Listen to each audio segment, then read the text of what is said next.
Hello everyone. Today I will be talking about the importance of environment to us human. Yes, pag-uusapan natin kung bakit importante ang kapaligiran. Environment, when we say environment is ang nakapaligid mismo sa atin. Yes. Okay, naisip nyo na ba bakit super fresh ng hangin na binibreath natin, hinihinga natin? It is because of the environment. Yes, it is because of environment. Of course, where do we get the water? Saan nakukuha ang mga tubig na iniinom natin, umaalis ng ating uhaw or ginagamit natin sa pagligo?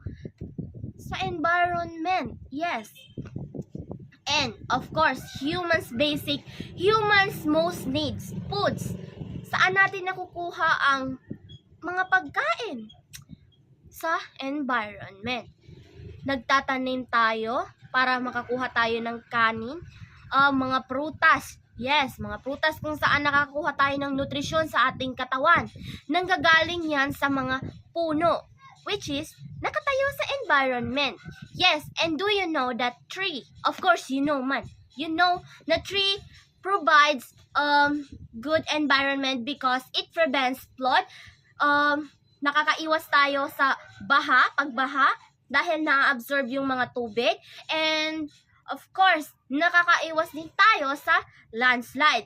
And many more disaster that might happen dahil sa mga puno.